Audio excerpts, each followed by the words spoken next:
કેમ છો વિદ્યાર્થી મિત્રો? પાઠશાળા મિત્રના આજના વિડીયોમાં આપણે 7મા ધોરણમાં વિજ્ઞાનનો બીજો પાઠ પ્રાણીઓમાં પોષણના સ્વાધ્યાયની પ્રશ્નોત્તરી કરીશું. પ્રશ્ન પહેલો છે ખાલી જગ્યા પૂરો. એમાં પહેલી ખાલી જગ્યા છે ખાલી જગ્યા અને ખાલી જગ્યા મનુષ્યમાં પોષણ માટેના મુખ્ય તબક્કા છે. તેમાં અંતઃગ્રહણ, પાચન, શોષણ, સ્વાંગીકરણ અને મળોત્સર્જન એ મનુષ્યના પોષણ માટેના મુખ્ય તબક્કા છે. બીજું છે ખાલી જગ્યા માનવ શરીરની સૌથી મોટી ગ્રંથિ છે યકૃત આવશે એમાં. સી જઠર હાઇડ્રોક્લોરિક એસિડ અને ખાલી જગ્યા રસોનો સ્ત્રાવ કરે છે જે ખોરાક પર કાર્ય કરે છે, પાચક રસોનો સ્ત્રાવ કરે છે. ડી છે નાના આંતરડાની અંદરની દિવાલમાં ઘણા આંગળી જેવા પ્રવર્ધો આવેલા હોય છે જેને ખાલી જગ્યા કહે છે તો કે રસાંકુરો કહે છે. ઈ છે અમીબા તેના ખોરાકનું પાચન ખાલી જગ્યામાં કરે છે અન્નધાનીમાં. પ્રશ્ન નંબર 2 છે સાચા વિધાનો સામે ટી અને ખોટા વિધાનો સામે એફ પર નિશાની કરો. એમાં પેલું છે સ્ટાર્ચનું પાચન જઠરમાં થાય છે, તે ફોલ્સ છે એટલે એના ઉપર ખરાની નિશાની કરવાની રહેશે.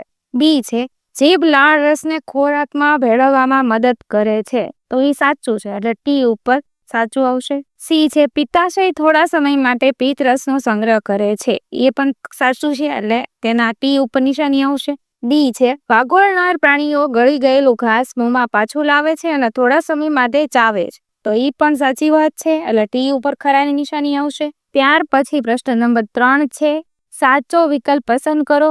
એમાં એ લિપિડનું સંપૂર્ણ પાચન ખાલી જગ્યામાં થાય છે, નાના આંતરડામાં થાય છે. બી અપાચિત ખોરાકમાંથી પાણીનું શોષણ મુખ્યત્વે ખાલી જગ્યામાં થાય છે, મોટા આંતરડામાં. પ્રશ્ન નંબર 4 છે કોલમ 1 માં આપેલી વિગતોને કોલમ 2 સાથે જોડો. કાર્બોદિત એની સામે આવશે શર્કરા, પ્રોટીન એની સામે એમિનો એસિડ, ચરબીની સામે ફેટી એસિડ અને ગ્લિસરોલ. ત્યાર પછી છે પ્રશ્ન નંબર 5 રસાંકુરો એટલે શું, તેનું સ્થાન અને કાર્ય જણાવો. નાના આંતરડાની અંદરની દિવાલમાં હજારોની સંખ્યામાં આંગળી જેવા નાના પ્રવર્ધો જોવા મળે છે જેને રસાંકુરો કહેવામાં આવે છે. એનું સ્થાન છે એ નાના આંતરડાની અંદરની દિવાલમાં હોય છે. એનું કાર્ય છે પાચિત ખોરાકની શોષણ સપાટીમાં વધારો કરવાનું છે. આથી નાના આંતરડામાં ખોરાકનું શોષણ સરળતાથી થાય છે. ત્યાર પછી છે પ્રશ્ન નંબર 6 પિત્ત ક્યાં ઉત્પન્ન થાય છે, ખોરાકના કયા ઘટકનું પાચન કરવા માટે તે જવાબદાર છે.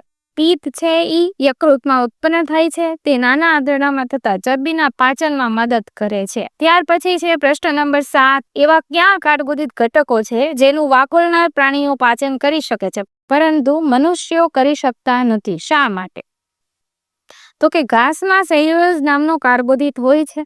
વાગોળનાર પ્રાણીઓ સેલ્યુલોઝને પચાવી શકે છે જ્યારે મનુષ્ય સેલ્યુલોઝનું પાચન કરી શકતા નથી, કારણ કે વાગોળનાર પ્રાણીઓમાં નાના આંતરડા અને મોટા આંતરડા વચ્ચે કોથળી જેવી રચના આવેલી હોય છે જેને અંગાત્ર તરીકે ઓળખવામાં આવે છે. અહીં સેલ્યુલોઝનું પાચન કરતા બેક્ટેરિયા આવેલા છે જે મનુષ્યમાં આવેલા નથી. આથી વાગોળનાર પ્રાણીઓ ઘાસમાં રહેલા સેલ્યુલોઝ પચાવી શકે છે, આપણે પચાવી શકતા નથી. પ્રશ્ન નંબર 9 છે આ પ્રક્રિયામાં પાચન માર્ગનો કયો ભાગ સમાયેલ છે? તો પેલું છે ખોરાકનું શોષણ. તો ક્યાં થાય છે ખોરાકનું શોષણ? તો કે નાના આંતરડામાં. ખોરાક ચાવવાની મુખ ગુહા. બેક્ટેરિયાને મારવાની ક્રિયા જઠરમાં થાય છે. ખોરાકનું સંપૂર્ણ પાચન નાનું આંતરડું. મળ નિર્માણ મોટું આંતરડું.